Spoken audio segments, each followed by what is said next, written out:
onların bu törətdiyi terror aktı böyük nankörlük nümunəsidir. Məndən başqa heç bir dövlət başçısı İranın heç bir səfirliyinə getmir.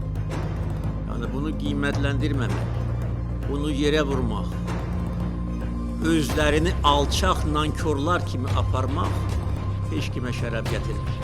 Və bu şərəfsizlər, bizə qarşı bu terror aktını törədənlər peşman olacaq.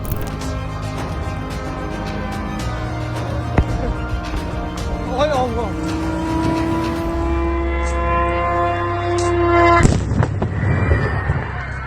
Uşaqları çıxardı! Bugün İran tərəfindən Azərbaycan ərazisinə qarşı, Azərbaycan dövlətinə qarşı terror aktı törədilmişdir. Naxçıvan Muxtar Respublikasının ərazisini İran dövləti pilotsuz uçuş aparatları ilə atəş altına salmışdır. Atəşin hədəfləri mülki obyektlər idi. Naxçıvan Beynəlxalq Hava Limanı, onun terminal binası, məktəb və digər istiqamətlər İran tərəfindən namərd atəşə məruz qalmışdır.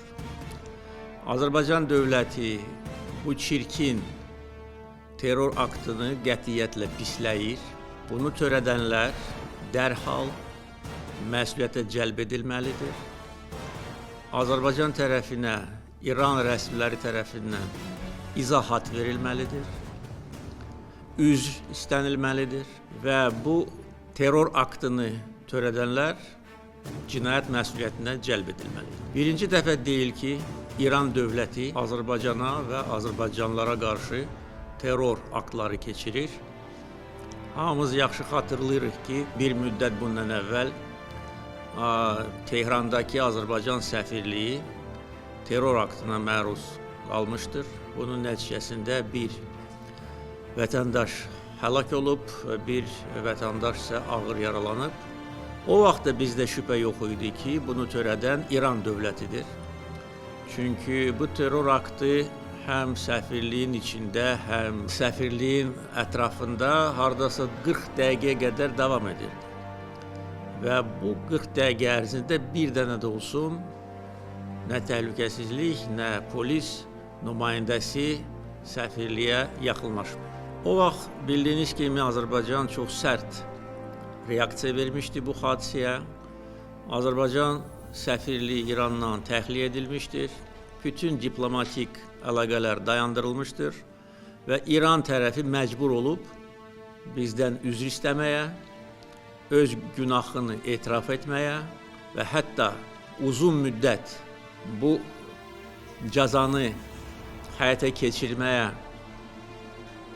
maraq göstərməyən, hətta cinayətkarı xilas etməyə çalışan İran dövləti məcbur olub və terrorçu edam edilmişdir Azərbaycan nümayəndələrinin gözü qarşısında. Bu dəfə də cavab eyni olacaq. Biz bu əsassız terror aktı ilə Azərbaycana qarşı törədilmiş təcavüzlə barışmayacağıq. Dəfələrlə İran tərəfinə xüsusilə keçən il baş vermiş toqquşmalardan sonra bildirilmişdir ki, Azərbaycan ərazisi heç bir qonşu dövlətə qarşı istifadə olunmayacaq. Biz buna imkan verməyəcəyik, necə ki, heç vaxt bugünə qədər imkan verməmişik. Düzdür, keçən ilin yay aylarında və ondan sonraki dövrdə İrandan bizə əsassız ittihamlar irəli sürülürdü. İran dövlət qurumlarının nəzarətində olan media resursları Azərbaycana qarşı çirkin, şər-böhtan kampaniyası aparırdı. Azərbaycanı ləkələmək, İranda yaşayan soydaşlarımızın fikrini dəyişdirmək. Çünki yaxşı bilirlər ki, bugün müstəqil Azərbaycan dövləti İranda yaşayan bir çox Azərbaycanlılar üçün də ümid yeridir. Yəni bizi ləkələmək, bizi şərləmək, gözdən salmaq İran ictimaiyyəti qarşısında bu məqsədi güdürdük. Azərbaycan nə o vaxt, nə də bu dəfə İrana qarşı olan əməliyyatlarda iştirak eləmir və eləməyəcək. Biz öz ərazi bütövlüyümüzü qoruyuruq və qorumuşuq. Necə ki, Ermənistan işğalına son qoymuşuq. İstənilən şər qüvvəyə qarşı öz gücümüzü göstərməyə hazırıq. Və İranda bunu unutmasınlar.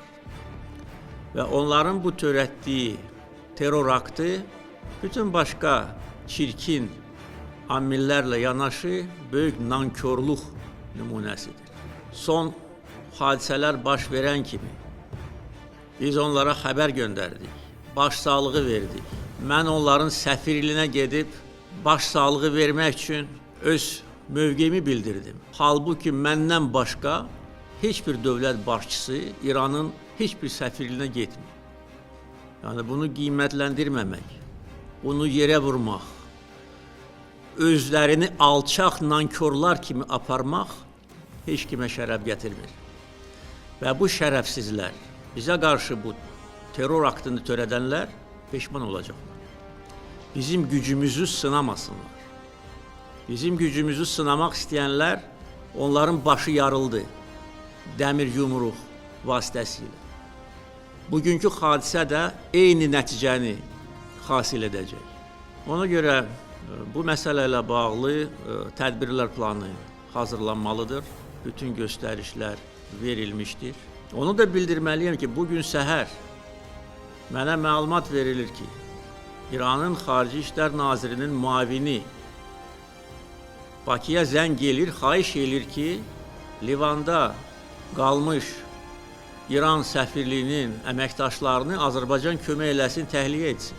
Çünki onların imkanı yoxdur. Mənə məruzə edildi, mən dərhal göstəriş verdim ki, köməklik göstərin, təyyarə göndərin. Hətta onlar dedilər ki, biz bunun pulunu da verməyə hazırıq, dedim ki, lazım deyil.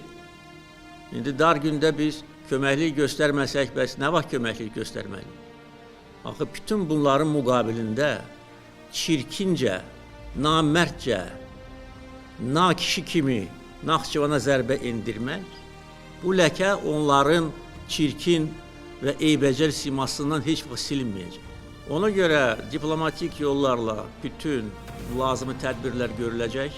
Bizim silahlı qüvvələrimiz, Müdafiə Nazirliyi, Dövlət Sərhəd Xidməti, digər bütün bizim xüsusi təyinatlı qüvvələr bir nömrəli səfərbərlik vəziyyətinə gətirilib və istənilən əməliyyatı keçirməyə hazır olmalıdır.